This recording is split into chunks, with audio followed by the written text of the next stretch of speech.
Hi, I'm Whitney, 32 years old.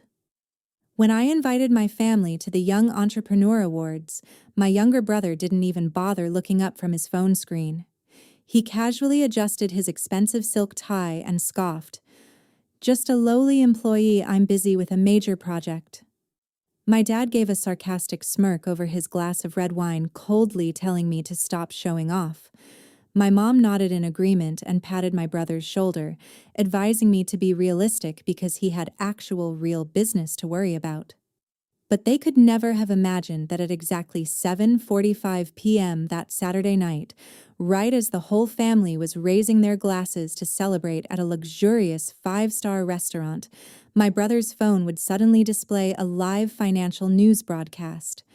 His face completely froze. That arrogant smile vanished, and all the color drained from his face. My parents were still holding their forks, totally clueless about what on earth was going on. Suddenly, he jumped up, dropping his silverware clattering onto the porcelain plate, and screamed in panic. "What? This can't be right.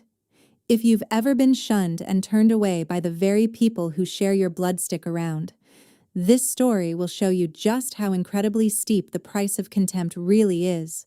Hit that subscribe button right now to witness the shocking secret behind that news broadcast and how it made those materialistic people pay the ultimate price."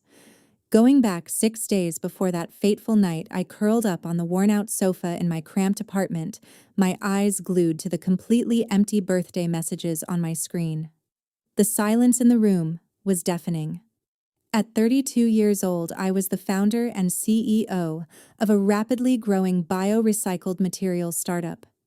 If anyone looked at our latest financial reports, they would see an enterprise valued at billions of dollars. We held exclusive patents that were quietly revolutionizing the manufacturing industry. Yet looking around my modest living space, you would never guess it. The peeling paint on the windowsill and the second-hand coffee table told a very different story. My family always assumed I was struggling, and in a very literal liquid sense, I was.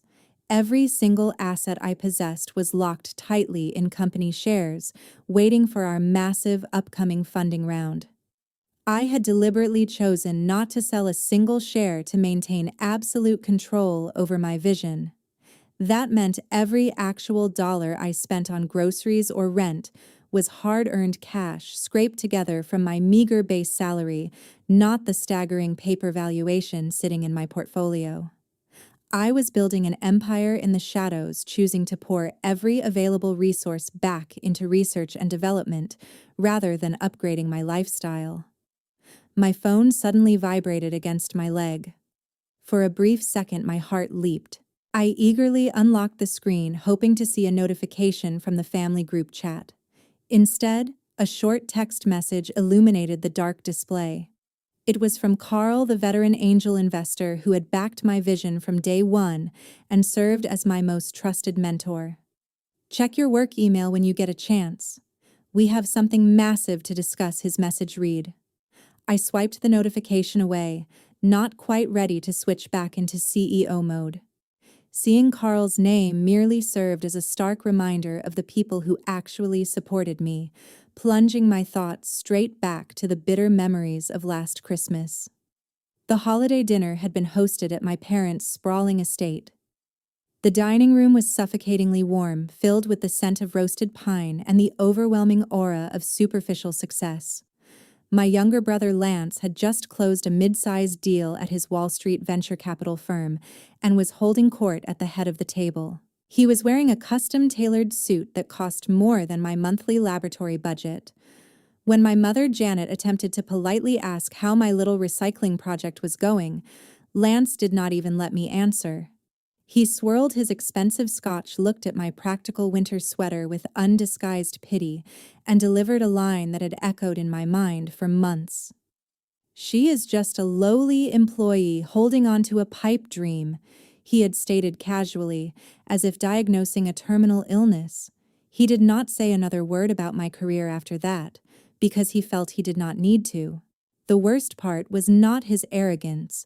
It was the immediate validation he received from the rest of the table.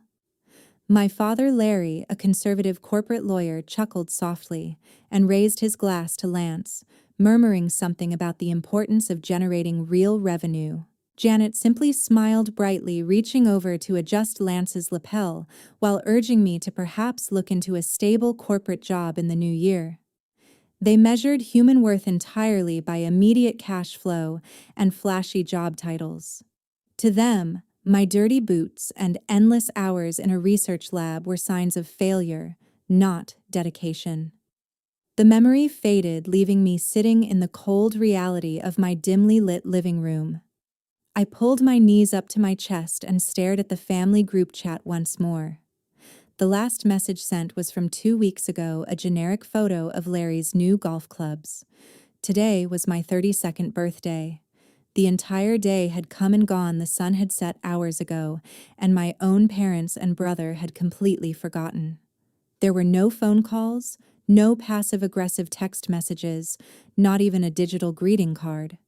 Just an overwhelming absolute silence that hurt far more than any calculated insult they could have thrown my way. The email notification chimed in the silent room, shattering the hopeless wait for my family. I glanced down at the glowing screen, desperately expecting to see a belated birthday wish. Instead, the sender's address belonged to the editorial board of Forbes magazine. My breath caught in my throat as I opened the message. The text was formal, carrying a heavy weight that made my hands tremble slightly.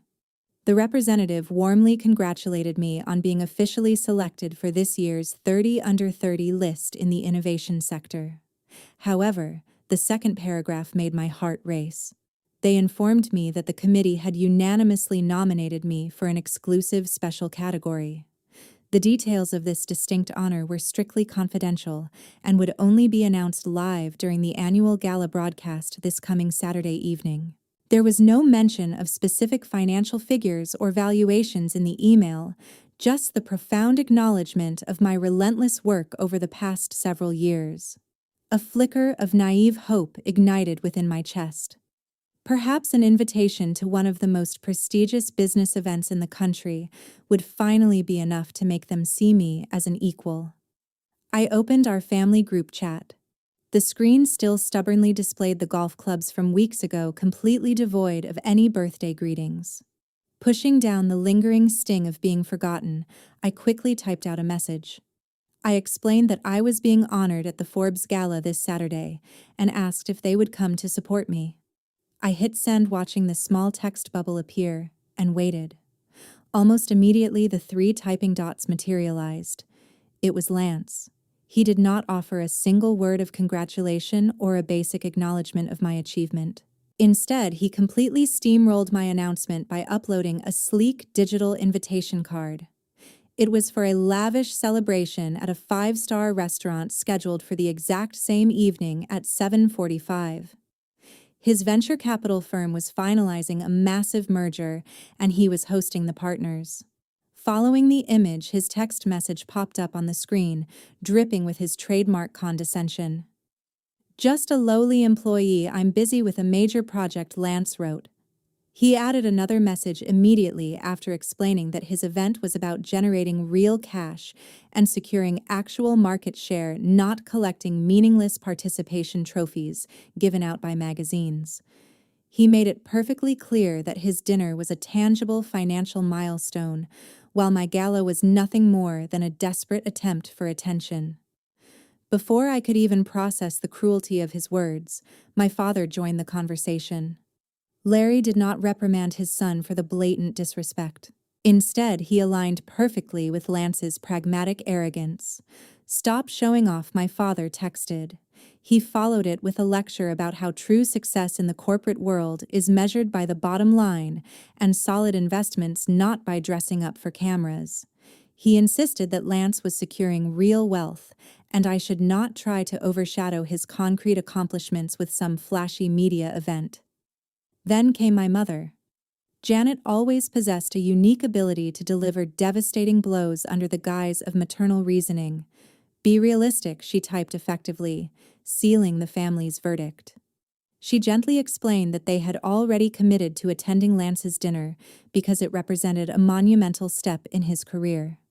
She advised me to stop chasing unrealistic dreams and to understand that family priorities had to align with practical success. She casually suggested that I go to my little ceremony alone, and perhaps we could all grab a quick coffee sometime next month when everyone was less busy.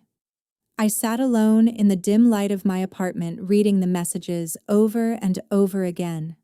The calculated rejection was blindingly clear. They were not just declining an invitation, they were systematically weighing my worth against my brother's and finding me completely lacking. Every justification they provided was rooted in cold, hard numbers and superficial status. The naive hope that had sparked just minutes ago turned to ash. I did not cry. I did not type out an angry paragraph defending my company. I simply tapped the keyboard and replied, "I understand." I locked my phone and placed it face down on the table, letting the silence reclaim the room. The next morning, while I was still staring blankly at the computer screen in the laboratory, Carl pushed the door open and walked in. The sterile fluorescent lights hummed loudly above me, casting harsh shadows over the cluttered workbenches. I had not slept a single minute since reading those messages. My eyes were burning from exhaustion, but my fingers remained frozen over the keyboard. On the glowing monitor was a half-written draft addressed to the Forbes event coordinators. I was carefully constructing a professional excuse to formally decline my attendance at the upcoming weekend gala. Carl did not announce his arrival with pleasantries. The veteran investor strode purposefully across the linoleum floor, his sharp gray eyes instantly locking onto the text displayed on my monitor. He set his leather briefcase down on a metal stool with a heavy thud, crossing his arms over his tailored suit. Drafting a rejection letter. Carl asked, his voice steady but carrying an unmistakable edge of disappointment. I flinched quickly, minimizing the window. I tried to force a casual tone, arguing that the current phase of our polymer stress tests required my absolute, undivided attention. I attempted to laugh it off, claiming that a fancy dinner would not accelerate our manufacturing timeline, and that spending an entire evening rubbing elbows with media personalities was just a frivolous distraction I could not afford right now. Carl did not buy a single word of it. He leaned closer, resting both hands on the edge of my desk, trapping me in his unwavering gaze. He knew exactly what had happened the night before. He did not offer pity or a shoulder to cry on, nor did he deliver a lengthy philosophical lecture about toxic family dynamics. Instead, he chose to strike directly at the core of my crippling self-doubt. "If you keep living as if you are small, the world will believe it too," Carl said, his voice dropping to a low, commanding timbre. "How long are you going to hide?" The words hit me like a bucket of ice water. I opened my mouth to offer another logical excuse about my family's expectations, but the words died in my throat. "You built an empire in this room," Carl continued relentlessly. "You engineered a solution that is about to disrupt the global supply chain. Yet you are ready to throw away your rightful moment of recognition simply because the people who share your DNA refuse to give you permission to shine. You are letting their willful ignorance dictate your reality." He reached over and firmly tapped the edge of my keyboard. "Erase that draft. You are going to stand on that stage, and you are going to claim exactly what you have earned." The heavy silence that followed stretched for a long minute. I looked down at my worn sneakers and the faded lab coat I used as a permanent shield. For 32 years, I had quietly accepted the narrative that I was secondary. I had allowed their contempt to mold my self-perception, convincing myself that staying out of the spotlight was the honorable path. Suddenly, the suffocating knot in my chest unraveled. The lingering urge to wallow in the misery of rejection completely vanished. Shrinking myself had never earned me their respect. It had only granted them the power to keep stepping on me. I reached for the mouse and permanently deleted the draft. "Good," Carl muttered, a faint smile breaking through his stern expression. "Now go buy an armor worthy of a conqueror." I left the laboratory before noon. I bypassed the affordable department stores I usually frequented and directed my cab toward the luxury shopping district downtown. I marched into a high-end designer boutique with a newfound sense of purpose. Pulling out the debit card linked to my personal hard-earned cash savings, I refused to look at the staggering price tag when the associate brought out a breathtaking custom-fitted emerald evening gown. The heavy silk material cascaded perfectly across my shoulders, elegant and fiercely commanding. It felt less like a piece of clothing and more like a declaration of independence. Standing in front of the floor-to-ceiling mirror in the fitting room, staring at my reflection under the warm lights, I did not see a neglected sister. I saw a brilliant founder, a woman finally ready to lay her cards on the table and face the world on her own uncompromising terms. Camera flashes erupted like a torrential rain of light as Carl's car pulled up to the entrance of the Waldorf Astoria on Saturday evening. The heavy doors of the luxury sedan opened and I stepped out onto the plush carpet. The crisp New York air whipped around me, but I barely registered the cold. My custom-fitted emerald gown shimmered under the relentless assault of photographer strobes. The atmosphere outside the venue was electric, vibrating with chaotic energy. Major financial news networks had established their perimeters along the velvet barricades.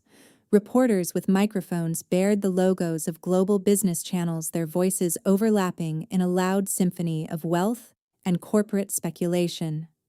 Thick black cables snaked across the pavement, connecting heavy broadcasting equipment to satellite trucks. Every camera lens was focused on capturing the elite minds shaping the modern economy. Tonight was a high-stakes global broadcast watched by every major investor on the planet. Carl offered his arm, guiding me smoothly through the grand arches and into the breathtaking main ballroom. The sheer scale of the event was staggering. Crystal chandeliers the size of small vehicles hung suspended from the gilded ceiling, casting a warm glow over hundreds of sharply dressed attendees. Livestream operators manned towering camera platforms stationed at every corner, ensuring the ceremony was broadcast in real time across countless digital platforms.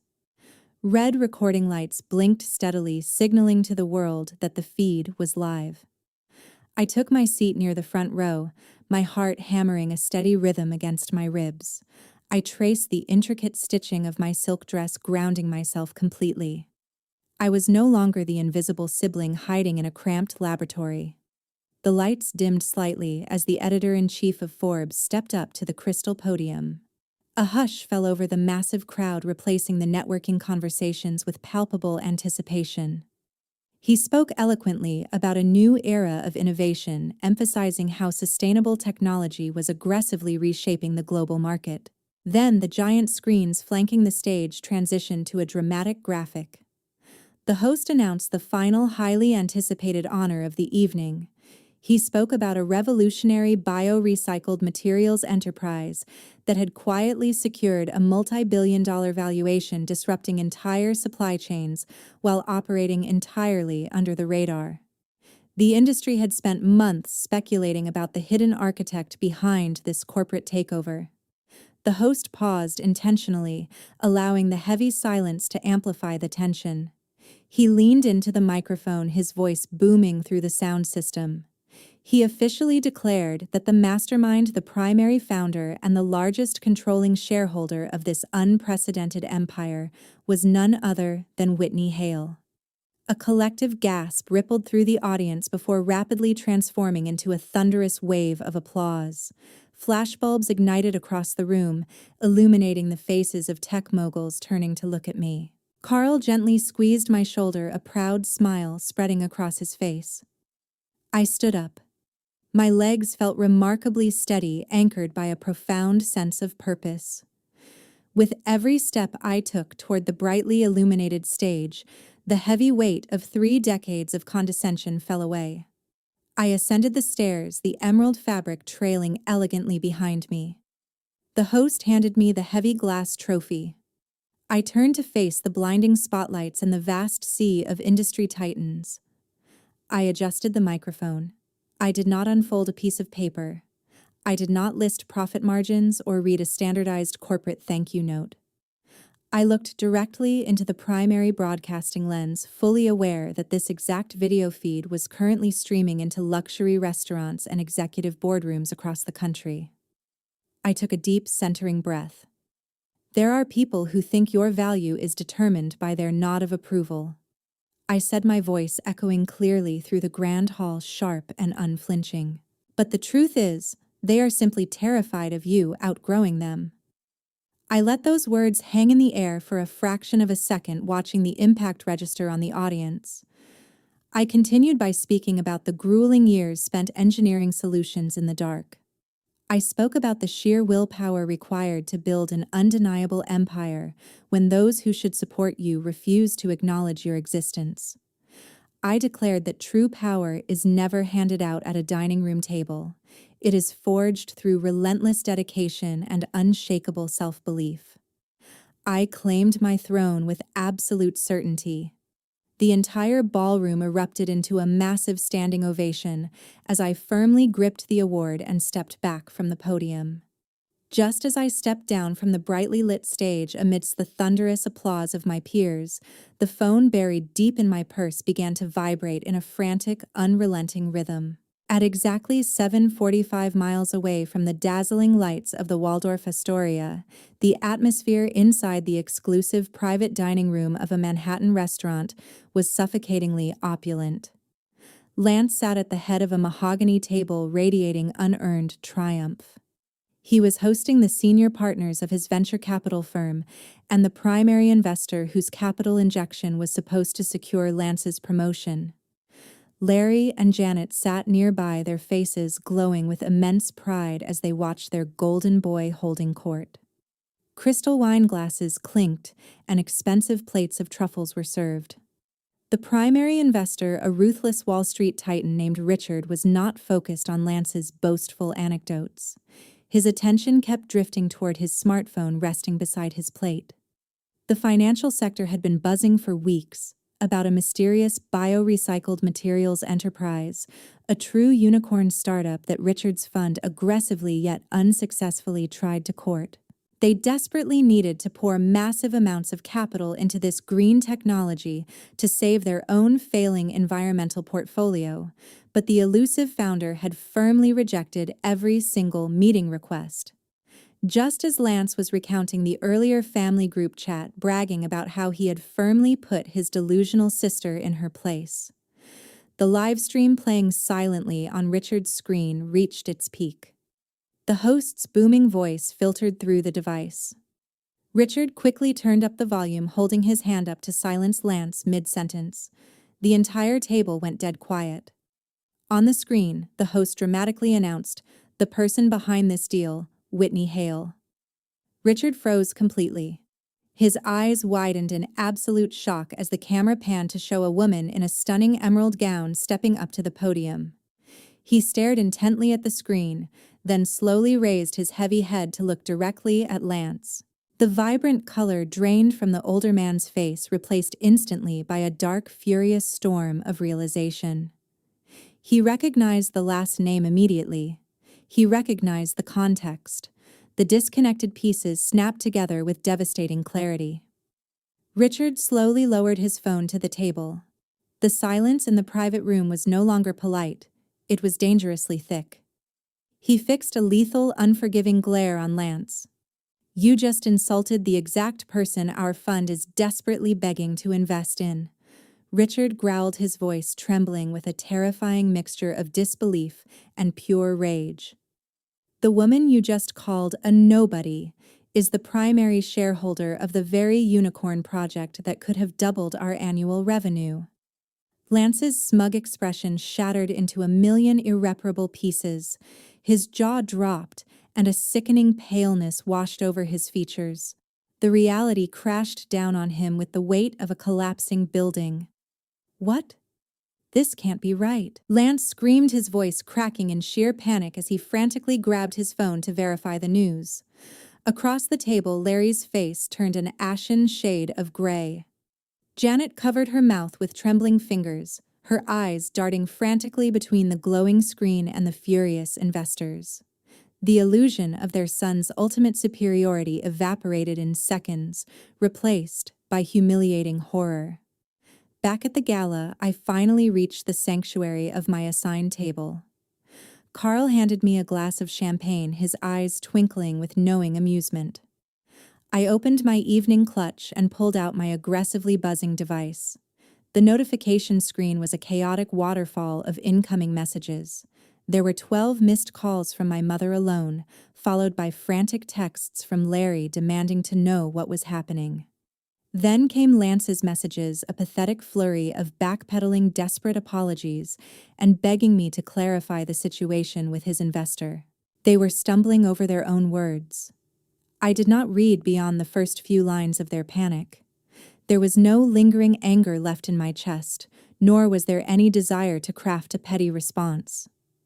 I simply watched the names flash across the glass surface, absorbing the frantic, overwhelming desperation of people who only valued blood ties when those ties came attached to a massive billion-dollar valuation.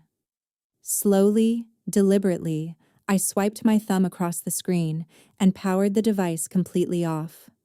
I slipped the darkened phone back into my purse, picked up my champagne flute, and turned my full attention back to the celebration. A hesitant knock echoed through the quiet apartment on Sunday morning, just as I was sealing the final cardboard boxes of my documents to leave. I pressed the heavy packing tape down, firmly feeling a profound, unshakable sense of closure settling deep within my chest. When I pulled open the front door, Larry, Janet, and Lance were standing awkwardly in the narrow, poorly lit hallway. There was no dramatic weeping. Nobody fell to their knees begging for immediate forgiveness like characters in a cheap television drama. Instead, the atmosphere was incredibly suffocating and intensely calculated. They stood there like tightly wound springs, their eyes darting nervously around my modest living space. I could practically see the frantic gears turning behind their eyes. They were silently calculating exactly which carefully chosen words to use to preserve their own fragile egos, while desperately trying not to sever their sudden golden connection to a massive pool of billionaire capital. The sheer hypocrisy of the moment was thick enough to cut with a knife. Janet clutched a small, expensive bakery box of pastries against her chest, offering a strained, trembling smile that completely failed to reach her eyes. Larry nervously adjusted the collar of his designer polo shirt, clearing his throat multiple times before finally attempting to speak. He did not offer a genuine, heartfelt apology. Instead, he expertly crafted a corporate narrative to save face. He calmly suggested that there had simply been a massive miscommunication regarding my career trajectory, stating that family should always stick together during periods of significant financial transition. Lance remained unusually quiet, staring intently at my worn floorboards, but his mind was clearly racing. I knew he was desperately trying to figure out how to salvage his ruined relationship with his venture capital partners by leveraging my newly revealed influence. I leaned against the wooden doorframe and studied the three of them with absolute chilling clarity. I saw completely through their pathetic, transparent calculations. They did not feel remorse for neglecting my birthday. They did not regret treating me like a disposable failure for 3 decades. They were only terrified of being publicly excluded from the immense wealth and prestige now permanently attached to my name. "You are not standing here today because you are proud of me," I said, my voice dangerously calm and entirely devoid of any lingering familial affection. "You are here because you are absolutely terrified of looking foolish to your wealthy social circles, and you desperately want a piece of the empire you actively mocked." Janet gasped softly, dropping her polite facade. She attempted to step forward and reach for my arm, pleading with me to be reasonable, and whispering desperately that blood is thicker than water. I took a deliberate step backward, firmly refusing her physical touch. "Blood simply means we happen to share certain genetics," I replied coldly, staring directly into my mother's wide eyes. "It does not grant you a free pass to disrespect my entire existence and then demand a seat at my table the exact moment I finally succeed. We have absolutely nothing left to discuss." I did not wait for Larry to formulate another empty diplomatic rebuttal. I did not wait for Lance to finally speak. I stepped back inside and slammed the heavy wooden door firmly shut in their faces, locking the deadbolt with a loud, echoing click. The aftermath of that weekend did not resemble a fast-paced cinematic climax. Lance did not experience a sudden theatrical collapse where security guards dragged him out of his office the very next morning. Instead, the real world of high finance delivered a much slower, agonizing punishment. The financial district is an incredibly small, interconnected ecosystem fueled entirely by reputation and trust. Richard did not shout his disgust from the rooftops. He simply stopped returning Lance's phone calls. Other senior partners quietly observed the sudden chilling distance from their biggest investor and began to systematically withdraw their own support. Major projects previously assigned to Lance were subtly reassigned to junior colleagues under the polite guise of corporate restructuring. Potential investors suddenly became permanently unavailable for meetings.